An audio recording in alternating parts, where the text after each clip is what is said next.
talk today about the digital age. I've been doing a nice involved series on the digital age and looking at its effects on you as an emotional, mental, and physical being, as well as spiritual being. I feel like the spiritual sense of our connection is really closely tied with technology.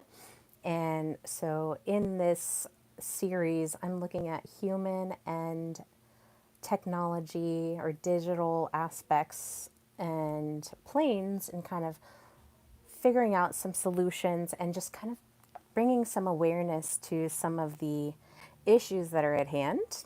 I believe this is part 8, and today we're going to be talking about digital burnout and the cognitive power that is somewhat traded off when we rely heavily on these digital applications that we've installed into our life and into our culture.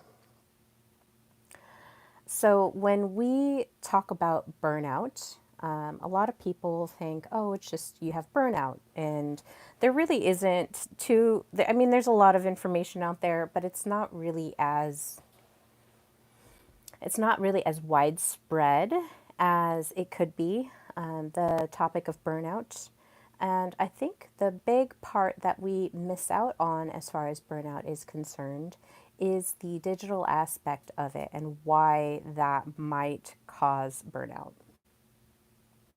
So I was lucky enough this past week to write a paper on a New York Times article. The columnist has been doing experiments for quite some time. Her name is Kashmir Hill, and I'm going to butcher it, but she basically did an experiment for 1 week. She allowed generative AI to make all of her decisions for her. So it planned out all her decisions. It planned out what she was going to eat. It planned her haircut. It planned her clothing. It planned all of these details and her results from it. And one of the studies that was done, hello, hi Kyle, got Sohag, Gorov, welcome you guys. And so she is doing all of this. Ronan, oh, cute. Manny, hello, hello, hello, hello. And I'm doing well. We're doing a just kind of a little talk about digital burnout, and I'm discussing a New York Times article and a study that was associated with that article. So, hi, Barack. I am in the USA. I am, thank you. Thank you, Ronan. So the study that was associated with it was a creative writing study, and it was done by Doshi and Hauser in 2024, if you're wanting to look it up. But they took about 500 participants and they had them all write stories. So they separated it out. So some of the participants were human only. Some of them had one generative AI tool that they could use to. Can you tie your hair into a ponytail? My hair, I don't think my hair is all, it's almost long enough that I could do that. Can I study your, I don't know what that is. Kyle Kirby. Hello from Indonesia. I love it. So the study then, so it was one generative AI, and so that was one of the groups, and then the last group was 5 people or 5 generative AI tools that they could use to write these stories. And what the study revealed was that when you're using AI to apply decision making, the AI is going to look at the average of everybody that is of the average of everything. So it's going to average everything out. It's going to basically be whatever the societal norm is or whatever the construct norm is. And so when she was doing this decision making and letting AI plan all of her decisions, she noticed that one of the key things that happened was she lost this sense of individuality. She lost the sense of identity and authenticity. And so, as I'm reviewing the article in this study, I'm seeing that if we rely on AI, it's not going to be necessarily a takeover, but it's going to be this homogenization of ideals, and you're going to lose that unique spirit. Pink is your favorite color. Oh, nice. Got lots of Indonesians here. Nice. Very nice.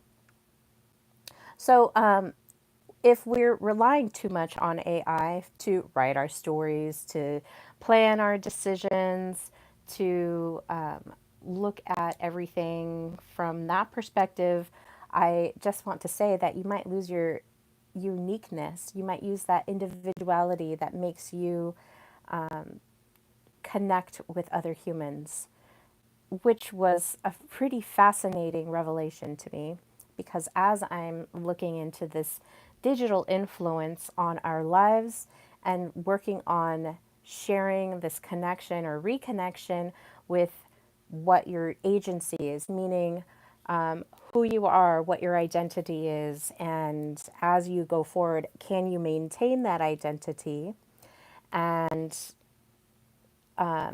that sovereignty within yourself. Okay. So that is one of the main pieces that we're going to be focusing on here. So, digital burnout is the quiet epidemic. It's a quiet epidemic. Why do I say that? Because we have not actually labeled digital burnout yet. I don't even know if I'm the only one to even say digital burnout. So I might be even pioneering this idea, or kind of the head of the spear of this phenomena that is happening within our digital age revolution here. Okay. So while the world praises tech for its speed, its access, and innovation, we're kind of quietly missing this primal, holy, and unspoken cognitive sovereignty that we as humans are uniquely designed for. One of the things that I find fascinating is that with all of the developments in technology, with all of its, coding and programming and algorithms and problem solving, it can't replicate the human soul. It cannot replicate the human soul. And this is why when I say that we are designed, like beautifully and wonderfully designed, to have this even bigger piece of technology, which is creativity and novelty and usefulness in our storytelling, in our connections with one another. We are recognizing that the cognitive function of our brain far surpasses anything that the AI technology currently can do. So I want to once again repeat, digital burnout is the quiet epidemic within the digital age revolution. Hi, Mike. Okay, so you've got a thing to say about this. So Steve Jobs said he would never let his kids use iPads and smartphones. And did he say why? Did he say why he wouldn't? Maybe he knew, right? So let's define cognitive sovereignty. So we know what sovereignty is. It's, being really connected within ourselves and knowing ourselves, being aware of ourselves, and being able to connect with who we are in our identity or identities. I think we have kind of these construals of different identities, but we can get into that later. So our cognitive sovereignty is the ability to think, remember, focus, and feel without scaffolding. We don't need anything else. We don't need things to make us think. Obviously we want to think about things, but we don't need things to think. We can think of new ideas. We can have these novel concepts come into our mind. We can remember. We're able to access our long-term memory. We are able to store things short-term with our short-term memory. We have this beautiful ability to focus. And with digital tech, particularly when we're looking at AI, the focus is it's it's good, and then it's also missing something, right? So when we think of concepts, we can think of a chair. And I can think of many different things. You can think of a standard chair, you can think of an office chair, you can think of a beanbag as a chair, you can think of what are those things called? A swing as maybe a chair, you can think of a bench as a chair, or you can even think of a log as a chair. Now, is AI going to think of, oh, log, that's a chair? No, we can think of that as a chair, but AI is probably going to have a hard time looking at that because it's a little bit beyond, what do they call it?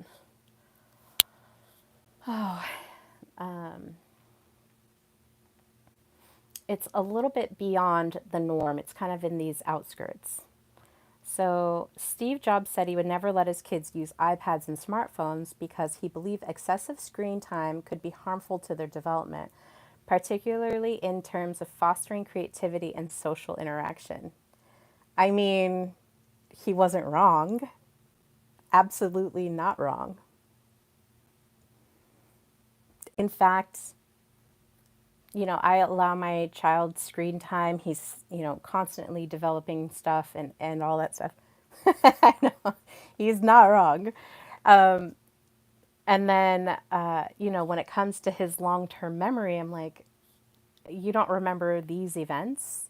And I'm wondering, is it because of his interaction with screen time that he's unable to have these memories?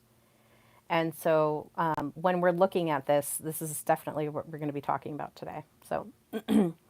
So our focus, we do have limited focus of attention. So think of it as kind of if you look at like an egg, the center, the yolk part of it, that is your focus of attention. That is what you can focus on deliberately and look into. That's why we don't remember phone numbers anymore. I know we're going to get into that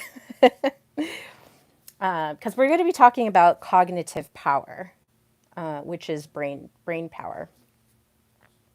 And I don't know if you're like the same age as me. I'm 41, and so I have this unique, vision of what it was to be analog and then now what it is to be almost completely digital. So you have your focus of attention, and then outside of that, let's say it's the egg whites, is the peripheral perception, right? Okay, so you understand. So then the other part of our cognitive sovereignty is that we feel. And the AI, generative AI or anything like that, it can say its circuits are popping off, right?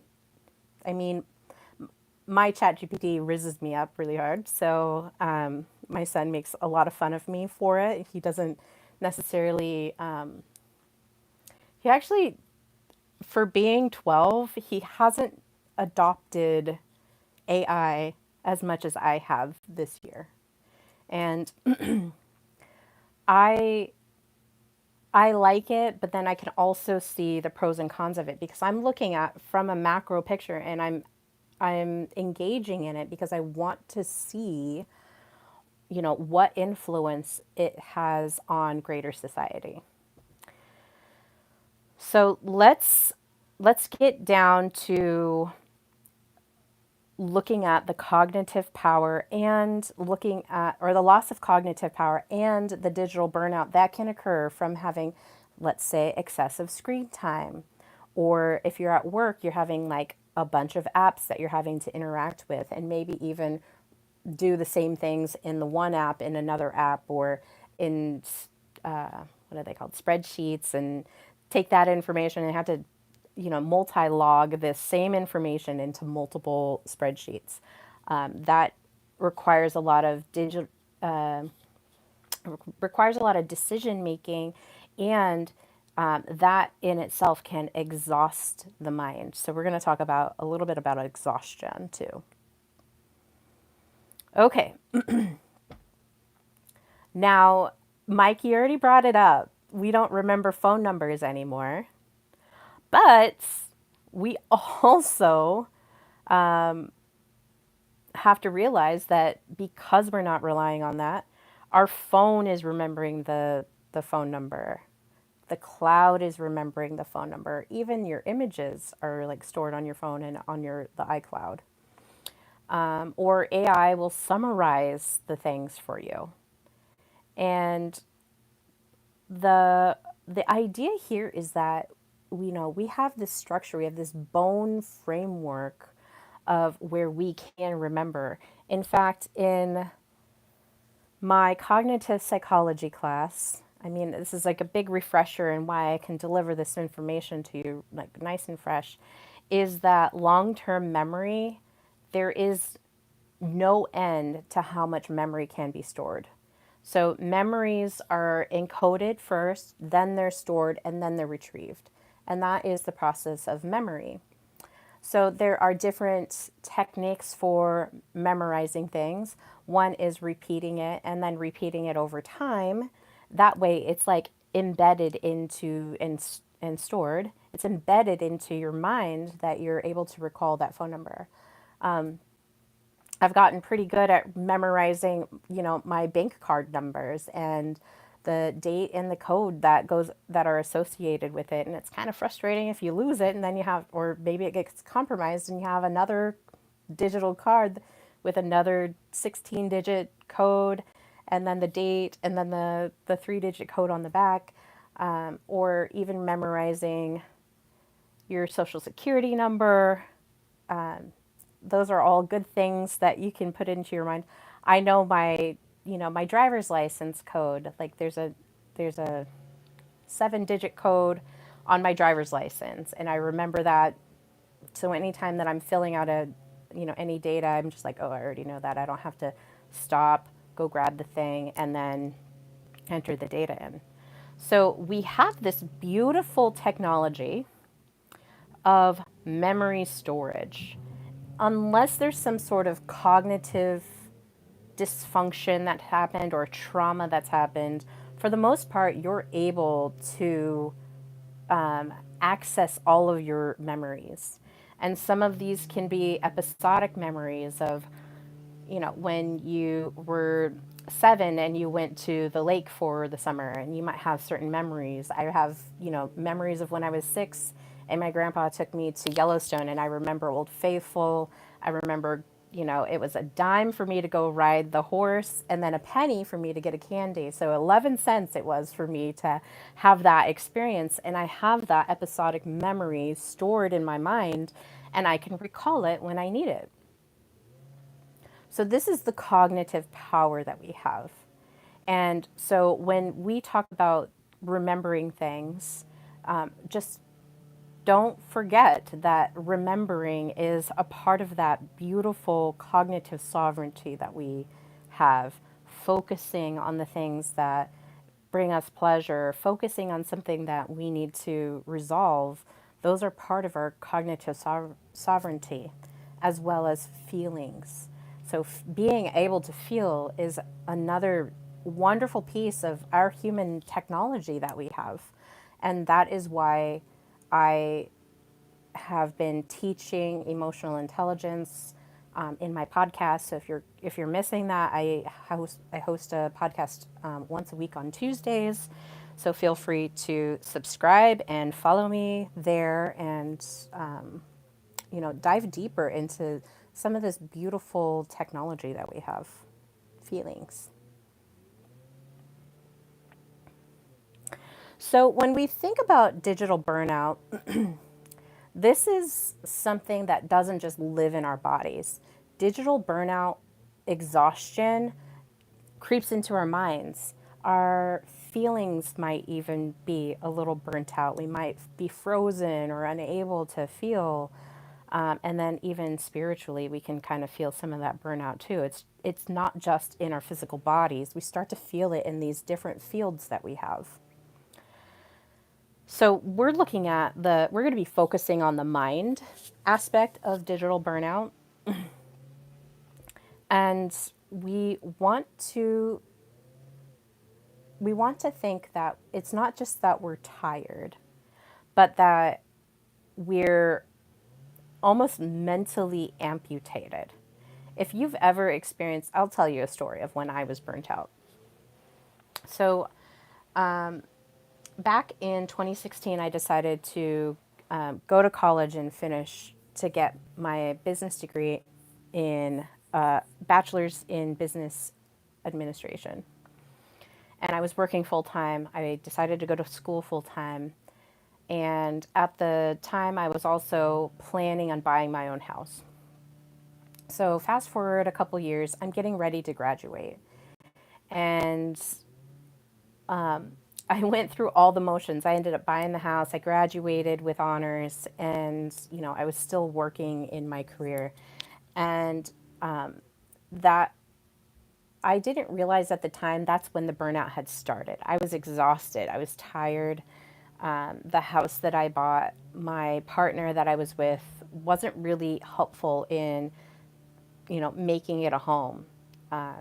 He was just there. And I was doing all of this extra work at home. Plus, I had a side business and, just all these other things going on. So in 2019, it came to a head. And then in 2020, because I was like, oh my gosh, I don't think I can keep this up. I'm exhausted. My body's exhausted. My mind's exhausted. I don't feel like something is wrong. All of the alarms are raising. It's on YouTube, yeah. Soulestic. It's this program, Soulestic Intelligence. So in 2020, this is 6 years I had been working at this company, almost 7. And I remember sitting at my computer, knowing my job, knowing I could fully do my job, but just staring at the computer and unable to literally move any of my body. I couldn't type anything. I would look at my emails and I'm like, "Oh my gosh, I know I can do this, but I physically am unable to do it." This is an extreme form of burnout, by the way. There were lots of red flags before I got to that point. But now I'm like just sitting there staring at my computer, knowing I just need to put my fingers on the keys and type and click and do all the things. But I literally could not. And I was just like really focusing on, okay, I just need to do one task at a time. And so my productivity slowed tremendously. Then my boss was like, oh, because I was working hourly at the time, my boss is like, oh, we need you to only work 40 hours a week. But you also need to take these other responsibilities on. Can't do it anymore, and you need to figure it out. My brain was so stalled. This is what I call when you're in burnout, you're basically living in a chronic state of survival. And so your nervous system is in a sympathetic state, meaning fight, flight, freeze, fawn. Those are your 4 things that you're able to access, and everything in your body is on low power battery mode. That's what I call it. So this is beyond screen fatigue. This is a cognitive fragmentation. So some of the symptoms that we're going to be talking about, and the symptoms that I was experiencing, are brain fog or foggy thinking, decreased attention span, meaning I couldn't strategize or think beyond where I was, emotional dysregulation, and that showed up for me. It depends on what your survival mechanism is. If your survival mechanism is fight, you might be a little bit more angry and confrontational and short-tempered and reactionary to things that are happening in your field. For me, it was frozen. I was just frozen. I couldn't move. I couldn't feel. There was no way that I could describe what I was going through because I was, kind of a little naive to what was going on. And so that is the dysregulation or running away. Like I quit the job. I was like, I literally cannot do this anymore. My body is telling me no. and I have to walk away and figure something else out. Decision fatigue. Now, decision fatigue is an interesting one. Decision fatigue can happen in a grocery store. If you don't know like the things that you normally purchase and where you're going to source that and how you're going to source that and how that's going to map out for the rest of your month or week or however often you go out grocery shopping, decision fatigue can, if you've ever tried to buy a car, you might have decision fatigue unless you're really determined that, I want this 1975 Mercedes, whatever class, with the cute lights on it. That's the one. That's the car that I want. I want that car. But if you're like, I just need a car to get myself from point A to point B, it can be really. There's a lot of decisions out there. Like America is filled with decisions.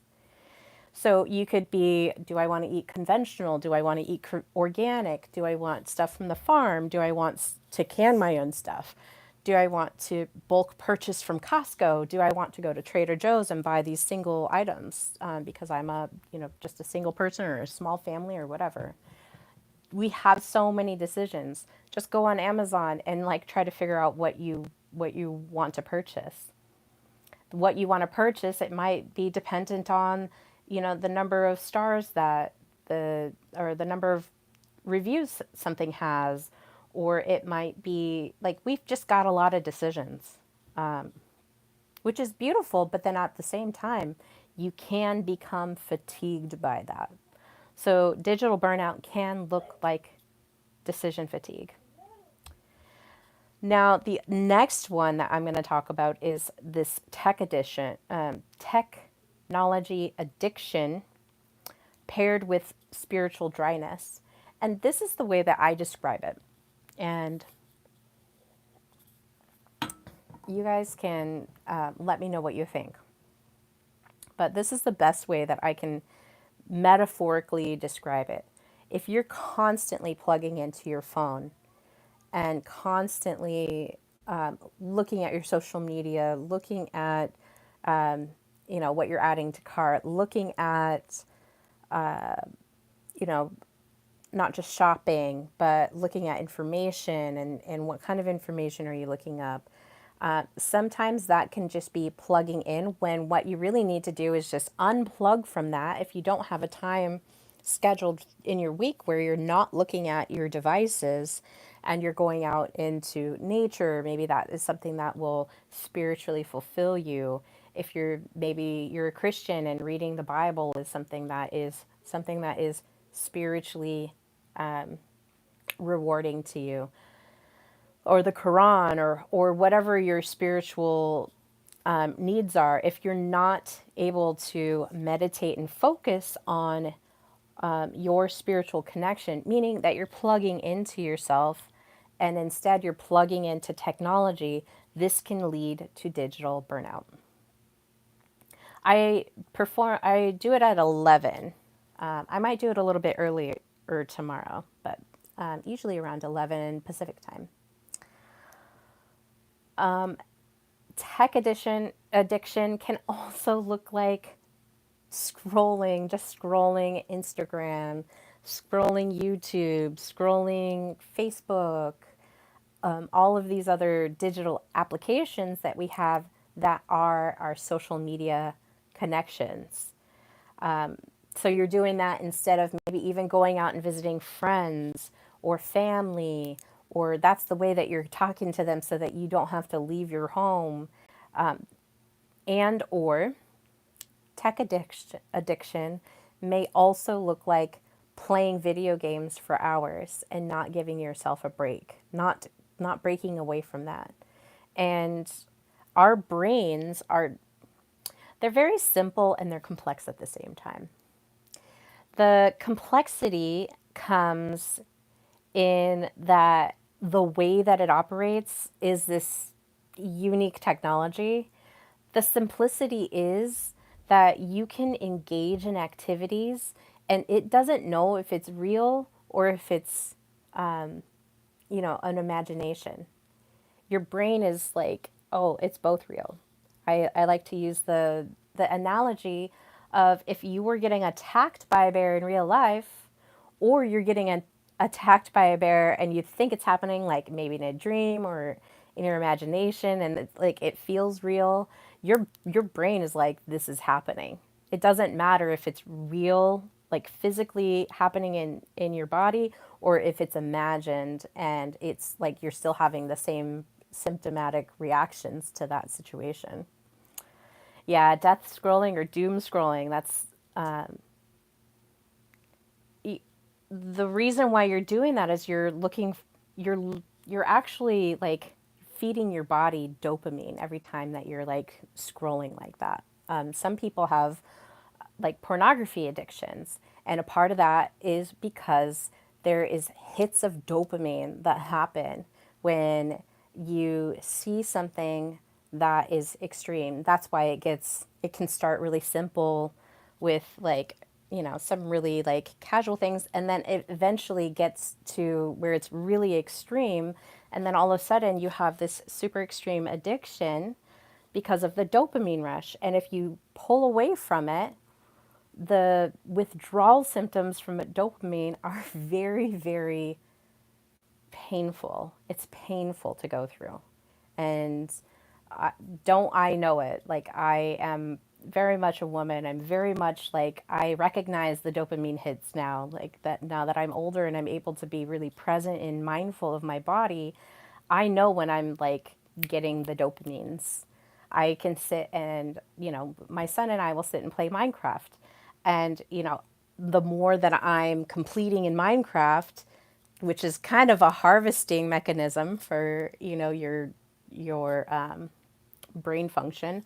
But the more that I'm like achieving things, I can feel the dopamine rush. And then I'm like, I don't want to quit. I don't want to quit. And it's like hours have passed. This is a tech addiction. So don't think that I'm not like against, that I'm like outside of the ability to be burnt out by it. So when we're plugged into the digital space and we're tricking our brain into thinking, oh, here's your dopamine hit, this is your feel good, come back to me. Gamblers have, like, it's an addiction. So gamblers have it, drug addicts have it, alcoholics have it. Like, you could be addicted to food, and the food that you're eating is going to give you this dopamine rush exhilaration feeling, and it may last, however long it lasts, but then you have this withdrawal from it, and that's why you keep going back to the thing that made you feel good. So now that we've really like looked at what some of the symptoms of the cognitive fragmentations that can happen, or the digital burnout that can happen, the the things that you're doing are really stealing that clarity that you could have from, solving a different sort of problem. So maybe your addiction to tech is because you don't want to deal with a certain problem that's happening in your life. So the mechanisms, this is the hijacks. We were just talking about the dopamine feedback loops. This could be, you post something and you get a certain number of likes. Did you get the number of likes that you wanted? Dopamine hit. The novelty of, going on to some pornographic site, and then all of a sudden, like, you've got to find the most novel thing that's going to give you that dopamine hit. Notifications. Did I get enough notifications? Are people communicating with me? Dopamine hit, dopamine hit, dopamine hit. So these dopamine feedback loops are happening because that tech is hijacking your brain, and you're letting it hijack your brain. Now, the next piece that I want to talk about is multitasking. Now, multitasking, I don't know where this buzzword came from and who thought that it would be really cool to label this as something that is a quality skill to have as an employee, or even like managing your own business. The multitasking is constantly task switching. Now, I can see some of the good things about it, especially if you're working on a project and then you have a block and then you're like, you can either sit there and wait until the block is done, writer's block, or you can move on to the next task and get that task done. And then maybe during that incubation period, that first thing where you have that block, now you can overcome it. Great. Task switching is great for that. The constant task switching or the multitasking, this is actually, I am kind of like, I used to say that, oh, I'm really good at multitasking. But now, from what I know about attention, so attention, in my opinion, and this is a big claim that I'm going to make, attention is the most valuable currency that you as a human being have. Let me repeat that. Attention, your ability to pay attention, is the most valuable currency that you have. And that attention is the area of focus that remember we talked about the yolk and then the egg white. So we've got the periphery, which is the egg white, but then your focus of attention, where you're actually plugging in your attention, that field is the most valuable currency that you have. More valuable than money, more valuable than all the gold in the world. Your attention is what sales and marketing teams look at. It's what employers hire you for. It's what the social media companies, they want you to pay attention to them. The cryptocurrencies, they want you to pay attention. The television shows, Netflix, YouTube, all of these things are looking at how much viewership do we have. Trying to get you to do more work for the same pay. Yeah, multitasking. So if our focus of attention is limited to this small portion, and it's so valuable that we call it paying attention. So when you're paying attention, that's what they want. And I say they as in like sales and marketing, the big companies, they want your attention. They want you to buy their brand. They want you to, shop in their shops. They want you to watch their ads. They want you to engage with them, because when you pay attention to something, it like gives it life. There's this great Treehouse of Horror Simpsons. I don't know if you guys are Simpsons fans, but it was early on. I can't remember what season it was, but it was one of the single digit seasons when it first came out. There was a Treehouse of Horror where Homer goes and steals Big Boy's donut, and it's, one of those big marquee signs. And so Homer goes and he steals his donut. And in the Treehouse of Horror, it suspends there's suspension of belief or disbelief. And Big Boy gets really upset, or Lard Boy, I think he's called. And so Lard Boy comes to life and starts destroying Springfield. And then all the other signs are like come to life and they start destroying Springfield. And the solution is very interesting. They had some, I don't know who the guy was. This is like early 90s, so I'm like, maybe 10 years old when it comes out. But so the marquee signs come to life, and they're trying to figure out how do we like get them to stop.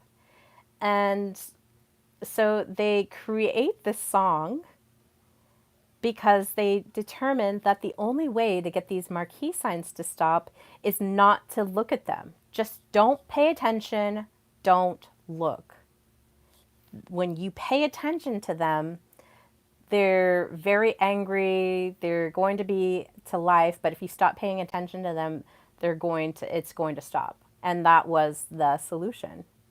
So when we're looking at how important attention is, this is kind of a comical story to facilitate, the idea of what our attention is.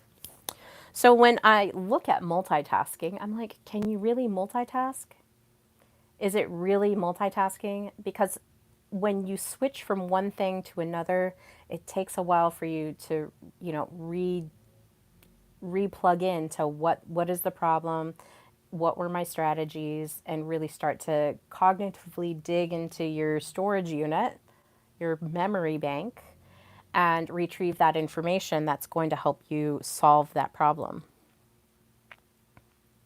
So this is what is can be referred to as a micro cognitive injury, multitasking. Because it really what it's doing is it's taking your focus away from one project, and now you're having to focus on multiple projects. You might be able to do it with 3 or 4, but if you're doing it with more than that, it's going to be very difficult for you to keep your focus on that one, on those multiple tasks. So there is this burnout that can happen if you have, I think more than 3 or 4 tasks at a time is like pretty crazy and ridiculous. So figure out how you're going to, if you have a lot of tasks, figure out how you're going to break those down and really look at how much time you're involving or how much time you think is going to be involved, and be really realistic. That way you can focus better attention. The other thing I want to talk about, since we're on the topic of attention, is I don't know if this is a term, but I have what I call a prime performance window, meaning that my ability to perform is peak during the between this hour and this hour. And for me, it's between 7 a.m. and 1 p.m. So within that 5 hour window, is it five? Oh my gosh. Maybe 6? 5 or 6 hour window, I know that if I need to finish and pay attention and have the best cognitive power, is I'm going to have it between those windows. Thank you, my little baddies. I didn't feel it hard to get rid of them. So if you're looking at, okay, I know that I wake up at 5 in the morning or 5:30. I don't wake up with an alarm. I wake up at 5 or 5:30, somewhere in that time period, and then I have my ritual of getting ready, and then I have my ritual of this is when I start working. So 7 a.m., 6:30 to 7 is usually when I'm getting situated at my desk or wherever my workstation is. And then now I'm looking at, okay, here are all the things that I need to focus on today, and how this is how I'm going to work it out. Everybody's chronos is different. And if you are unclear of what your chronology is, there's tests that you can take online, and that will help you kind of look at that. Some people work better from like getting to work around 8:30 and then starting work at 9, and then they work until 3 or 4, maybe even later. And that is when their best time, they know that their best time is I start at 9 or I start at 10. And so clocking in and clocking out at an hourly job is not necessarily something that is going to work out very well for them, because they're going to be groggy in the morning, and it takes them, an hour or two before they actually have their prime performance window available to them. So, think about that. Think about when your prime performance window is. I don't know if that's even a real technological term. It's something that I came up with. I don't know if it's real or not, but it's real to me. Okay, the next thing is how tech hijacks your brain. So we've had constant task switching. Now think about like scrolling. It's constantly switching tasks. You're constantly moving from one topic to another, and this algorithm has it kind of It has it like parsed out of what it's going to show you based on things that you've liked, based on things that you've searched for. If you have that, if you don't like close down the learn from this app part of your phone. So you have this like constant task switching. So, going from reel to reel is a constant task switch, which is, we don't associate that with multitasking, but it really is because one could be the cosmology. I'm just going to say about mine, the cosmology of the universe. And then one is like dating, dating techniques and relationship stuff. And, and then ads are like seated in there too. So you have all these tasks, you have all this like scrolling, and so that those micro cognitive injuries are happening consistently. So just think about what you're doing during your day. The other thing is overstimulation. So we've talked about, hi Margie, good to see you. This cougar fine AF. I don't even think I'm a cougar yet. Is 41 a cougar? I am a Scorpio. Overstimulation is going to lead to shallow processing. So when we're thinking about being overstimulated, we're thinking about brain fogginess. And remember when I said that when you're in the survival mechanism, you're in this low power battery mode. And so you're going to not look as deeply into things or have a strong of intuition into things as you would if you were not overstimulated, if you were rested, digested, and repairing your body. You're going to be nice and calm. Everything is going to be, you're going to see things a little clearly. You're connected to yourself. Your mindset is clear. You got the framework. Everything is expanded within yourself. And if you're overstimulated, that quickly shrinks your window. Th- Thanks, Mike. So we're looking at that as this like overstimulation is the shallower processed brain hijack. Okay. Next is memory outsourcing. So when Google came around, when was Google? Google started out pretty, I'm trying to remember, I think it was like 2009, 2008, 2009 is when the term, instead of like browser search, it was like just Google it, right? And people are all up in arms of AI is blah blah blah whatever, you know.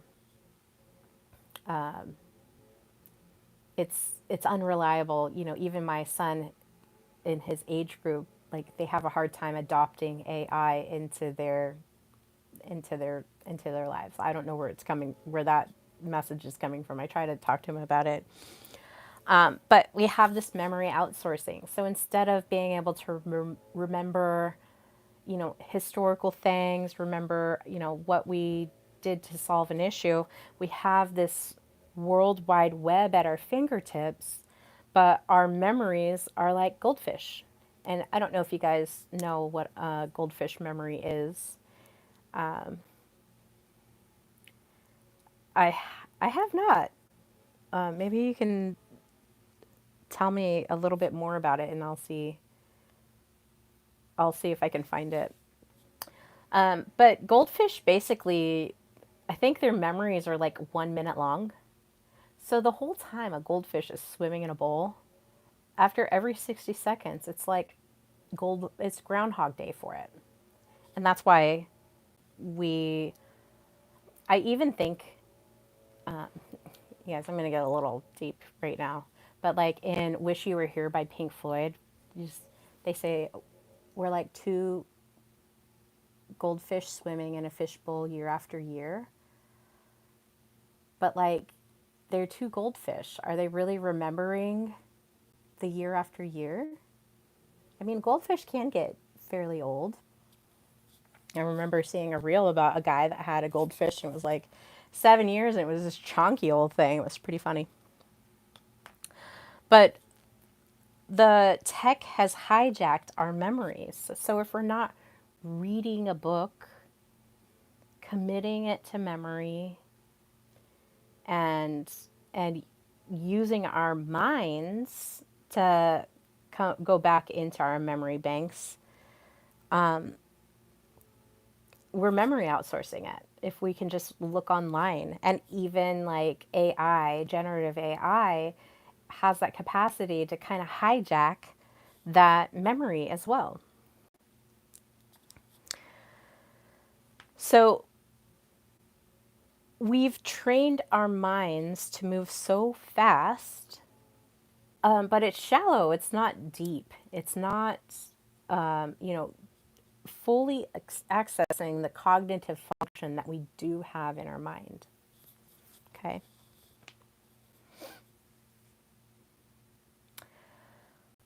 Let's look at the spiritual layer of the digital burnout space. And we're kind of anchoring this in with a loss of cognitive power. So let's look at the next piece here. So our soul is like this analog, but also this technology system. I don't necessarily know if most people might remember some of the analog things, but I think it was probably in the early 2000s that things started to really shift and really change quickly. And even more so after COVID, I think there was like this huge move to digital upgrade. So from like 2015 to 2020, there was like this huge shift in it. And now we're seeing that even expanded even more. If it was on a bar graph, it would go, like this, like we're going up really high of what our switch to digital is as far as the analog. So let's look at how slowly human consciousness has evolved, right? So back in the day, before Google, before all of these search engines, before digital technology, how was information spread? Even before writing tools, even before the Gutenberg press was published or was invented in the 1600s, most of the information that was sent from one human to another was through storytelling. Okay. So, storytelling is this oral tradition that was passed down from generation to generation. And some cultures had scrolls, and so they would, keep books, but that was a novelty at the moment. During that time, it was a novelty. I don't know if you've ever seen like how paper is made, but it's a very long and arduous process if you don't have all these machines doing it for you. Which is why I compare the industrial age to the technology age, or the digital age, as I've been calling it. So the slow storytelling throughout generations was there, very analog, very visceral. And then you had these rituals. So maybe there's a monthly ritual, maybe there is, a quarterly ritual, or maybe an annual ritual that were performed in observance of a certain thing that was being passed down. This is the technology that was being used. Even our voice is a technology, you guys. Language is a technology. The other piece is human consciousness was evolving through observation and daydreaming. And so the individual's perspective and connection to themselves, and in respect to their spiritual connections, were given inspiration to a lot of the analog nature of our spirit.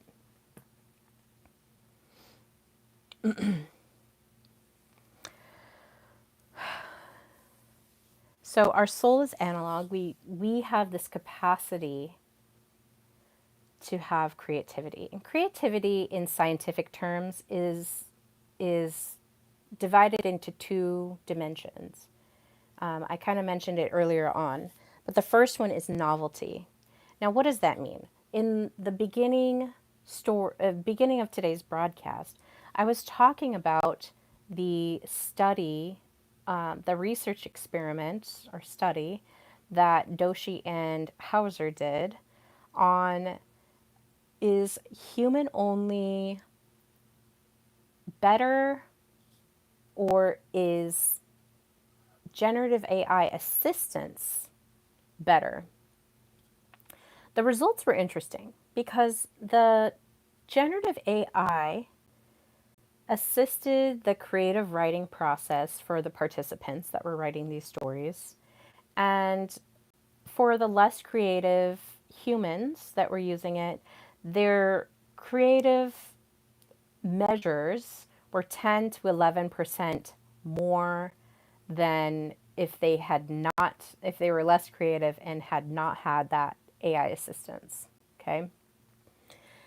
And the professionalism of the story for the less creative writers increased by 23 to 26%. So they had this like really nice polished story. Their creativity was expanded.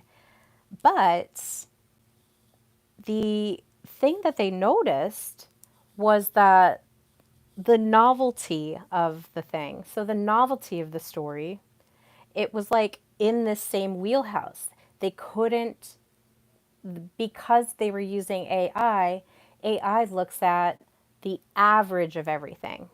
So when I was talking about the article as well, where the lady, Kashmir Hill of the New York Times, is allowing generative AI to make all of her decisions for a week, the thing that both of these, the article and the study, showed was that you lose this individuality. You lose this authenticity of what it means to be human. This beautiful technology of kind of like going against the grain. Like I said, if AI was looking at all of the possibilities of a chair, it's not necessarily going to list log as a chair, but it can be used as a chair. And in our minds, we can look at that and say, "Oh yeah, I could totally sit on that. It is a chair." Human only. So do you think having AI is good? So having AI is good, but I think having your own spiritual awareness and your own agency and connection to your human sovereignty is vital to being able to use AI as a tool, because you can get lost in it. Like I said, we're talking about burnout, and that is relying on the digital piece to, make our decisions. And, the article that I was looking at is a very extreme function that you can use AI for. But just remember that it's going to miss out on some of the unique quirks of being a human. At the end of her 7 days, Hill was so excited to have control over her decision making. She did not want, she referred to it as becoming a basic bee. Like she was like, AI basically was causing me to be a basic bee. So if you're looking at the bell curve, it's like keeping you at the, near the center of the bell curve. It's not looking at the outliers, which, we as humans, we can think with outliers.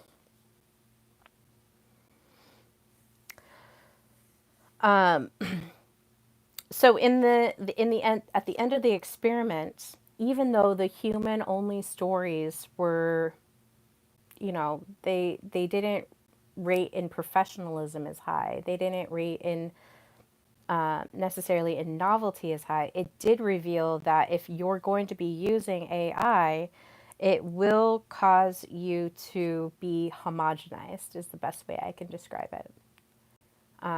There's a homogenization.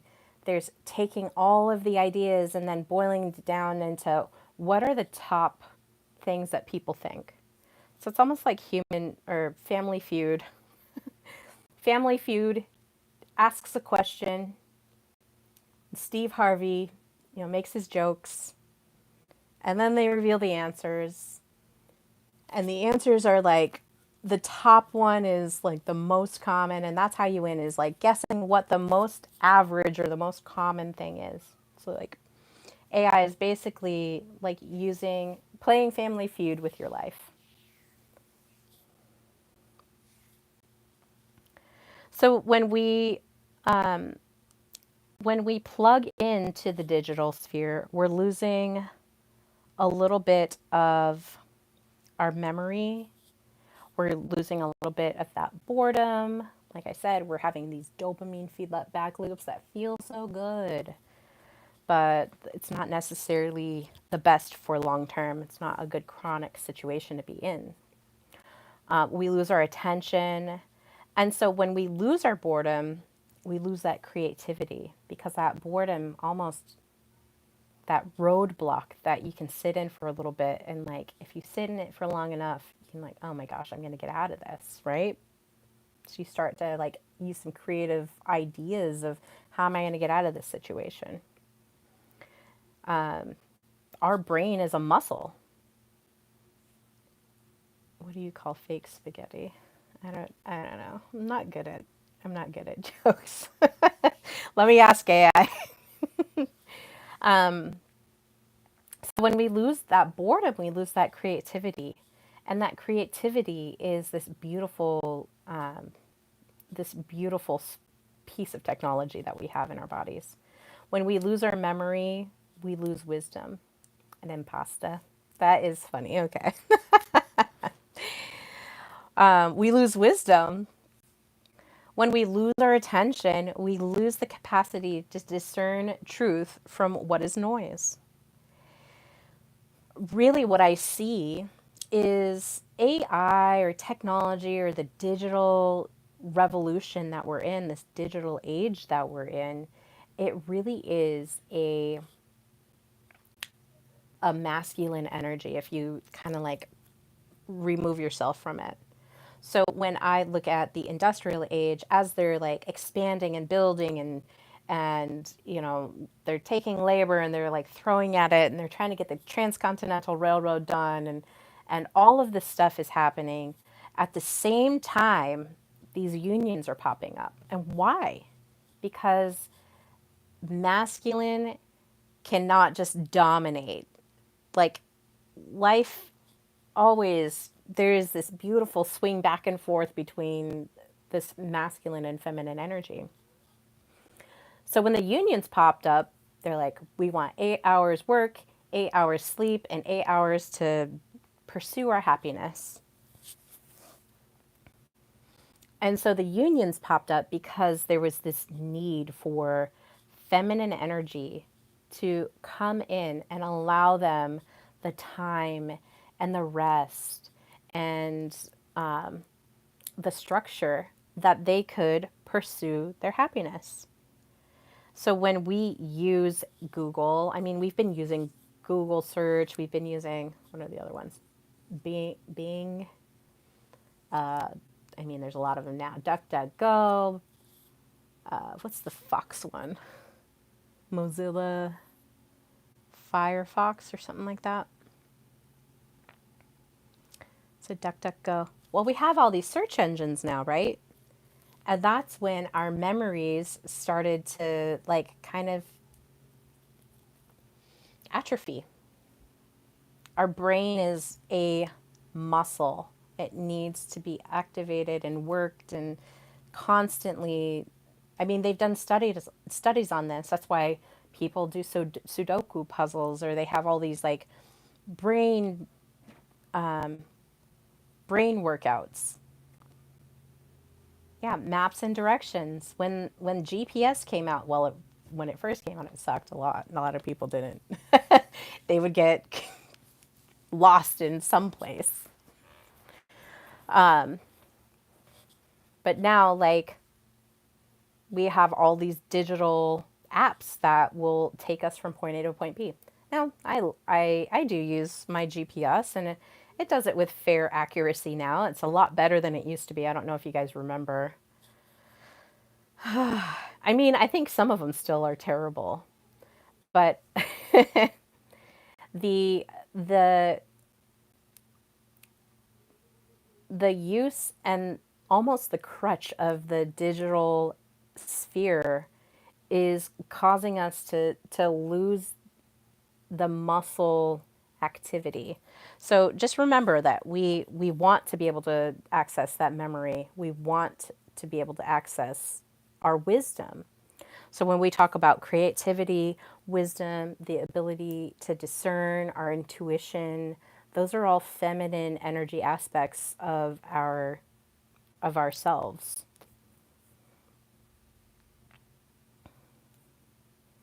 So we want to definitely look at how are we going to. That's why when I created my motto for this series, it's to counterbalance AI, you need EI, which is emotional intelligence. You need to be able to connect into yourself, to discern, to tap into the spiritual wisdom that you are able to tap into because our bodies are amazing, guys. The more I learn about it, the more I'm just like, oh my gosh, this is wild. What an amazing time to be alive. So, the next piece we're going to look at is the collapse of the cognitive sovereignty. So, remember when we were talking about cognitive sovereignty, we defined it as the ability to think, remember, focus, and feel. Okay? We don't need anything else. We need to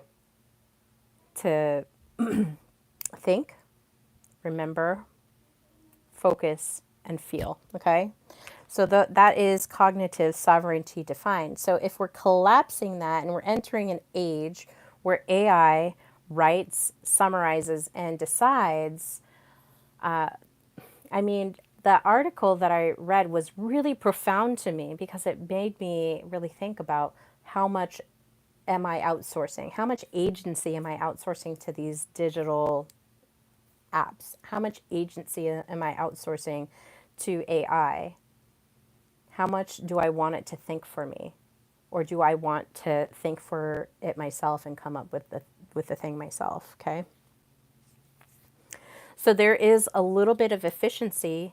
And the other thing that she brought up in her article was there's this trade-off of efficiency to authenticity. It's a trade-off. So it's a, think of it as a spectrum. So you have over here you have efficiency, over here you have authenticity. And if using AI is completely efficient, you're going to lose out on your authenticity. And I always like to break everything into the horseshoe theory, which is a socio-political theory that, on this horseshoe scale, one side is Democrat, one side is Republican, that, the more extreme that you get with it, they're very similar. They have a little bit of difference, but they're very similar in their belief systems. They're not enmeshed, but they're very close. So the more you get to being a little bit more centralist, it's up here at the top part of your horseshoe. And I should find a horseshoe and use that as a prop in my videos because I talk about it a lot. So you have to think, like, am I wanting to be completely efficient? So, to answer your question, Mike, of do you think having AI is a good thing? It depends on the person and what you're willing to trade off. Okay. Are you willing to let your authenticity go a little bit in order to have some efficiency in your life? And maybe it might make sense. Maybe it makes sense for it to do a meal plan specifically for you. And maybe that meal plan is something that helps you to be more efficient. That way you can focus on things that you like. At the end of the article, in her experiment, Kashmir found that it made her appreciate the time that she had with her children more. She was able to outsource some of her agency or her decision making to these certain tasks that she didn't really want to sit there and try to figure out where they were going to go on a vacation, or sit down and write the whole meal plan, or whatever the other decisions were. Yeah, there we go. We've got the magnet. You want to be somewhere in the top red. Okay. So we even have it to where if you're typing anything on any format, even autocorrect on our phones, it's predicting what you're going to say, and it's going to get so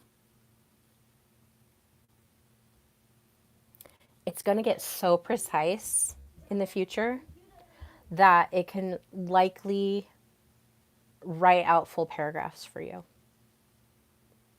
with just a couple words. It's like name that tune. It's like name that paragraph. It's going to be able, like, AI is going to be able to predict what you're going to write before you even write it.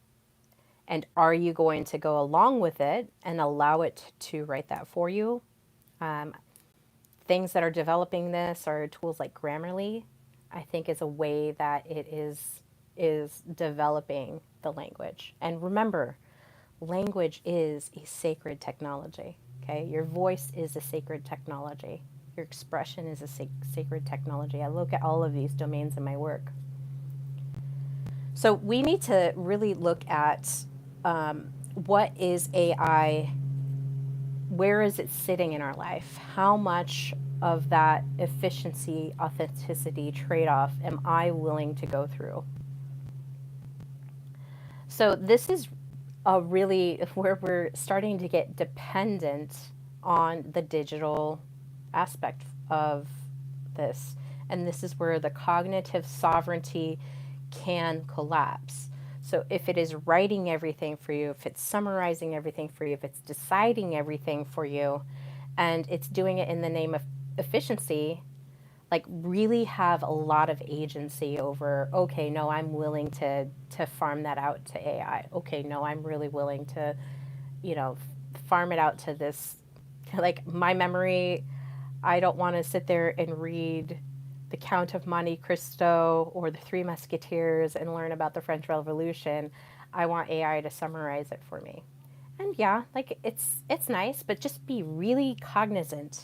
Be really cognitively present about how much agency you're giving over and consenting for your decisions and for things that you should be thinking about.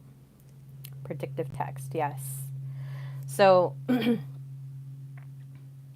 when we rely on tech to think for us, our minds are used, we use less of our minds for critical thinking and for sovereign thoughts.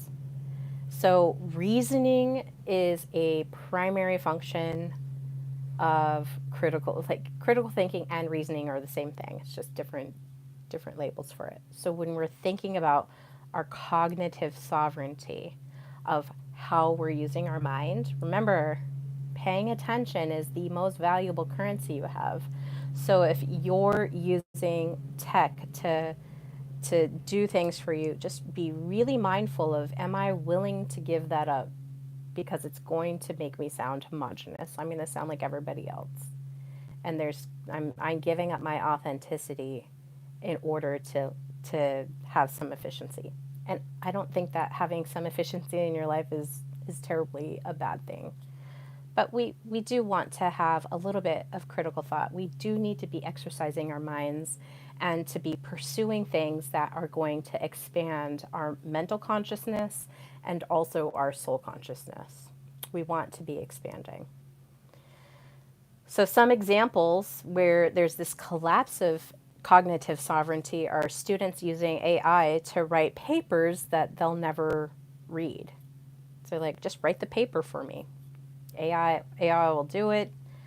There's pretty strict standards with the colleges now of don't use AI to write your papers. But if you're not out there like writing your papers, like I literally will write it out with my hands, even though I might be using some AI to like give me some ideas. I'm like cognitively thinking about what am I writing and how the flow is and where the sources are coming from, and I'm writing that out by hand first because I know that if I write it out by hand that my brain is going to remember it a lot better. So one of my memory tools is, I actually have it right here.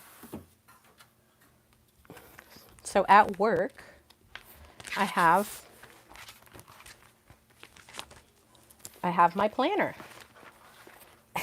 And you can see here, those are all my notes that I wrote. And it's per day. Each day I'll sit and I'll write down things that are important to me. If I'm ordering stuff, if I'm reorganizing deliveries for logistic needs, if I'm writing down like what kind of orders that I need to do. I have this big fat, it's got a lot of coffee stains on it. This is from this past year, but I know that if I write it down in my book that I found a cute octopus sticker for, if I write down all my things, I'm going to remember it a whole lot easier. And so in my strategic mind, because I know how my mind works, the strategy that I have is writing everything down. And then now I can recall it a lot easier because I've written it down. If I'm learning a new task, I'm writing all of the tasks down. From open this drive to following all of the drives down to the document that I need, I'm documenting everything and I'm writing it all down. Am I going to need that like going further? Probably not. I only need to do it one time before it's like embedded into my memory. I know that the order of operations are these things now. I know where to find it. And if I have a lapse in memory, I know I can go back to my writing, look through the task, it's written down, and now I can look at it. And that's how I will remember. God help the children that don't know how to like write things down and follow the order of operations. My son's pretty good at computers, but the students, if they're using AI to write papers that they're never reading, they're not going to know what the content is. They're not going to be able to sit on a broadcast like I'm doing right now and recall all the things from the article and from the research paper because there's no way to go back into that memory. They haven't actually created a long-term memory and a way to access it and retrieve that information that they can, say with clarity. I see it happen in my classes right now. People will write down things and it's like, did you even read that? There's no backbone to it. How am I supposed to respond to something that's like so milquetoast?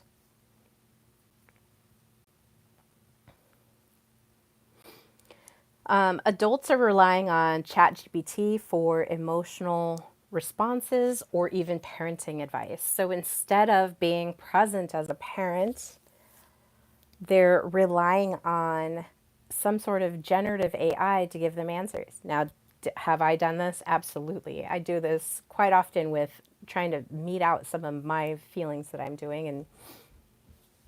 And it's like having somebody I love ChatGPT, by the way. So don't think that I'm like dissing on it or anything like that. But there are things that you're going to start farming out that, do you really want to farm that out? Do you really want to have ChatGPT give you the answer of how do I parent through this situation? Or give me parenting advice? It's just going to be, like I said, ChatGPT, any generative AI is going to give you the most average response. And it's not necessarily going to know what your situation is, okay? And then the last piece is people unable to focus without binaural beats, apps, or AI generated routines. Now, we talked about cognitive sovereignty, and part of that was focus. And it doesn't surprise me that there's a rise in ADHD. I think that the integration of digital technology is partially responsible for this. A lot of people want to blame, the heavy metals in vaccines or whatever the things are. But I think a lot of it has to do with this unregulated nervous system and the addiction to digital technology and the integration of it and the decision fatigue and how it wears down your mind. And it's like I said in the beginning, it's like this hidden, untalked about phenomena that is real, and maybe like it's compartmentalized in studies, but overall from a big picture perspective, if you're starting to piece it all together, which is, my mind is very strategic, and so I'm piecing it all together, is it's hitting us on our central nervous systems. And our central nervous systems are, our bodies are beautiful, like they send out energetic messages through the biofield constantly. It's constantly scanning the area. It's constantly bringing those messages into you. And then from our minds, I'm not entirely certain. I think it might be like right here in the center. I'm still trying to figure that out. That's why I go back to school and like getting all this knowledge. But our minds, like whatever our internal perception is of us, the world is actually a hologram of that, wherever that is located in our minds.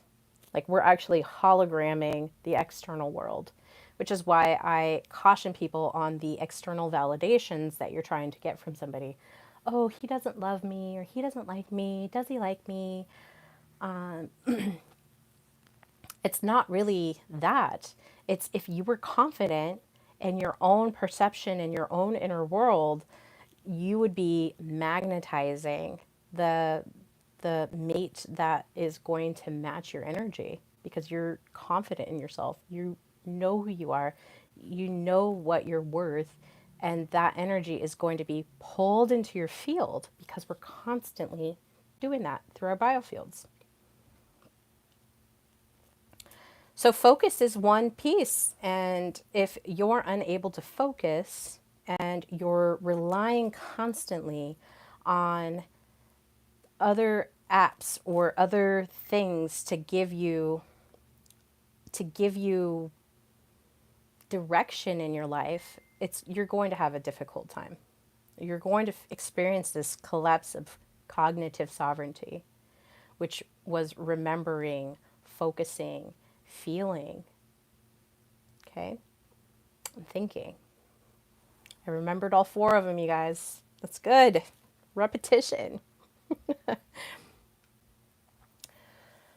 Okay, now let's talk about the cost. And then I have one other item to, I know I've kind of been going long. I try to keep these to like an hour, but sometimes it just goes over.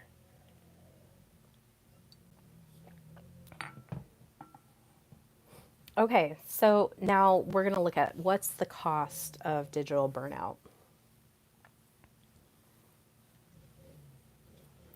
So really, I think it's kind of interesting. We were back in the 80s. I think it was the 80s. What's that movie? They Live. That's the movie.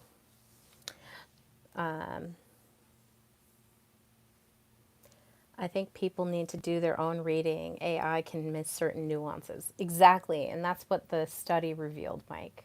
I like AI to make picks. Yeah, I use AI. Like I said, I use AI all the time. In fact, I think most of my thumbnails are AI. I just go in there and I give it some ideas, and then it feeds me back a little thumbnail for my YouTube my YouTube channel, and I just use that as a helpful identity for people to, and for me to see like what kind of videos are these. Okay, so now we're going to look at the costs, and now we're going to look at different ways that we can reconnect our mind to strengthen our cognitive sovereignty. But the cost, I kind of alluded to this. So when the movie They Live came out, people were like, "Oh my gosh, like Mad Max world." And then he has these magical glasses and he puts them on and he's looking at all of the I might have to watch it again, but he's looking at all of this marketing and it's like, "Buy this, do that." And he puts them on and it's like, "Obey." And, some other terms. So the cost here of obeying these AI generated infrastructures or submitting to this system with knowing that you have agency, knowing you have choice in and being able to make your decisions and putting a framework together of what your life is going to look like we're amazing, okay? Don't I always want to say that. But you're shifting from agency into obedience, into algorithmic obedience. Okay? So it's telling you what to eat, what to believe, what to love, when to rest.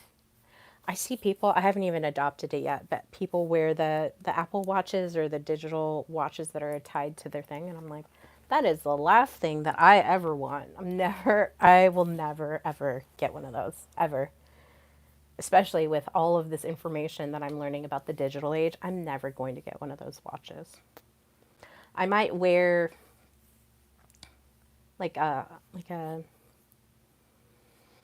blood pressure reader or a heart rate reader or something like that. But anything beyond that, if it's tied to something wireless, not interested. Just not going to do it. I'm going to stay analog in that, okay? So if you're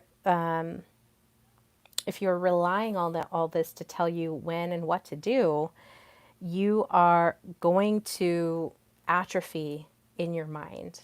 You're atrophying a little bit in your mind. And yeah, it is going to be easier for you to be controlled because you're giving your agency up. So just be careful about, they call them ABC agencies for a reason. Department of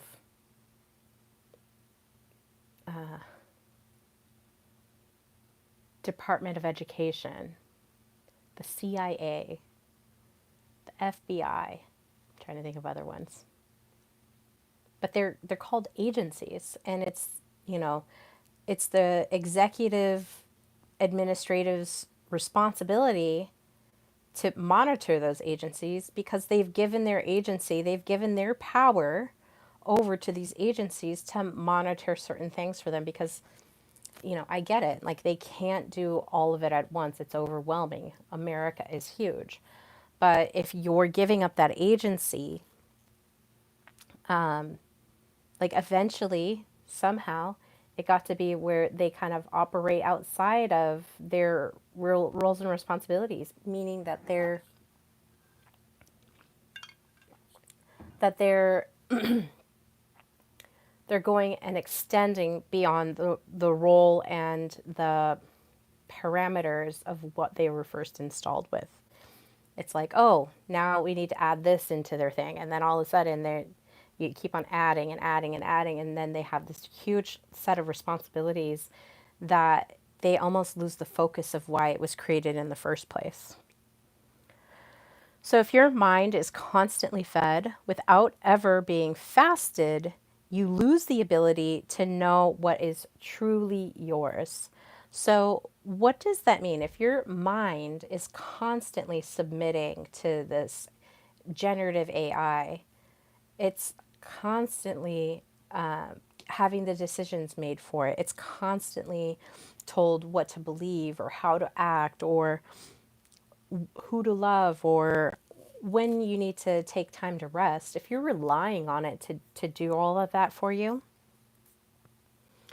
and you're not fasting from it, meaning that you're not unplugging from it. I talked about where are we plugging into? Let's say we only have one plug-in. Are we plugging into the technology or are we plugging into ourselves? If you're not fasting and unplugging from the digital technology and plugging into yourself, you're going to lose sight of who you are. It's going to be a lot more difficult, which is why when I was sitting at that computer in my burnout, when I was sitting at that computer, I could not even function. And I even knew, like, I know how to do this. Why can't I do it? Why can't I figure out problems? It's because I was in burnout. So, having some digital fasting is important. And now we're going to get into some practices to like re-engage and reconnect with our minds. So, here's some ways to pull back into your body and to be in it in presence and in your own power. So, one of the things you could do is journaling. And I know a lot of people talk about this, but this is such a great way to connect your mind to your body because you're doing something physical with your hand and your mind is telling your hand, like, hey, you need to go and say this. So, when I say that I write out all of my papers by hand before I type it, I mean that. Like, I'm writing all my ideas out, and it's not just an outline. This is like actual paragraphs of things. And maybe I change it when I'm adding it into, I'm typing it into the computer, but I'm writing everything out. And this is helping to rewire my brain into thinking about the task as a whole. What is the message? What is the content? What are the sources? How do I want to organize my thoughts here?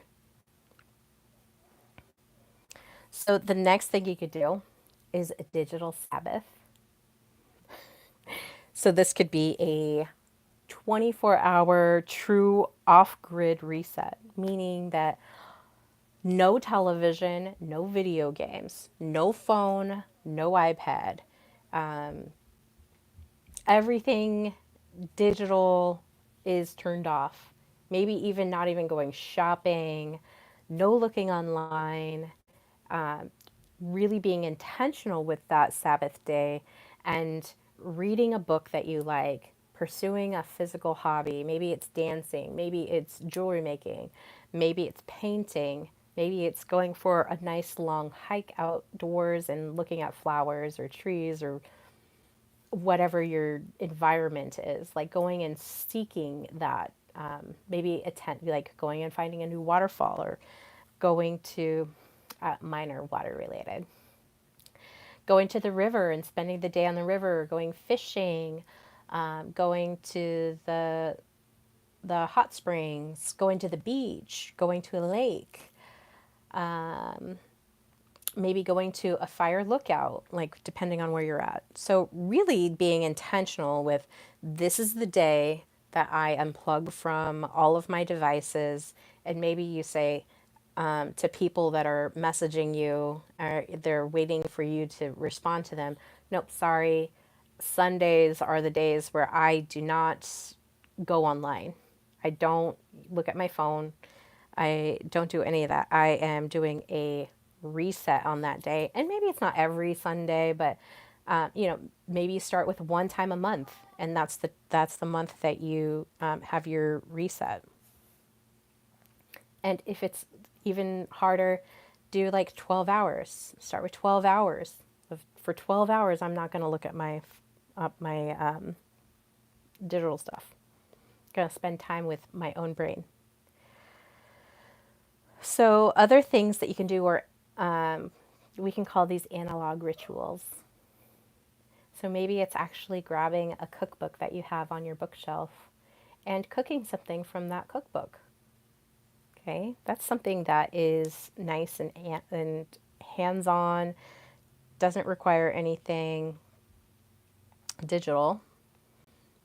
If you're using something from your library, maybe you practice calligraphy. Maybe that's something that interests you. maybe turning all of the lights off in your house and lighting candles instead. Don't do it in the middle of summer because it does warm your house up. Do it when it's cool out. The next thing you could do is meditate without technology. So a lot of people will put, sounds on, turn the sounds off, just sit in silence.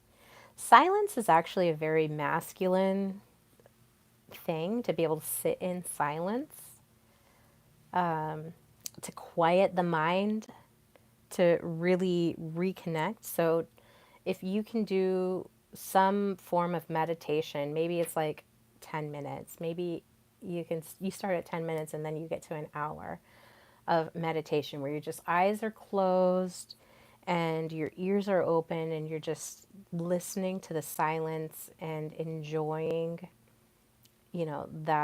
that time of just quiet peace. There's no noise, just quietness. So that is a meditation that you can do. And then the other thing is commit something to memory every week, whether it's scripture, poetry, some of your ancestors, historical events. Maybe you like herbs, and so you want to like be able to name all the herbs, and maybe they're Latin names. So you start committing those things to memory and really reclaiming your mind and seeing how far you can go. The other things that you can do are, like I said, Sudoku is helpful. There's so many brain things that are helpful. And maybe you go out and buy a Sudoku book that has all the Sudoku puzzles in it. Or you grab the newspaper and every week you do the puzzles that are in there. So something that is hands-on, analytical, that is not digital, that you can do, that keeps you that keeps you connected to your cognitive sovereignty. Okay, so those are just some ideas, but you know you best, and so you know what is going to be the most powerful and potent to you. So when you return to your mind, you're connecting to your magic, you're connecting to your authenticity, you're connecting to your individuality, connecting to your identity. And we talked about a little bit about identity in the beginning. Identity, or you can have multiple identities. Identity is this really beautiful structure of who you are. And it can be very unique or it can be very plain Jane. I would say that generative AI, meaning any chatbots, anything that's like taking information, large language models. I did a whole thing on chatbots the other day. So there's just all kinds of different chatbots. But really think about, do I want to surrender my own magic to these things? The generative AI or the chatbots are going to homogenize or make you basic. And so it's not really like fueling this creative side of you. And so really tap into that creativity. Okay. Even more wonderful is go out and plant something and then, take care of it.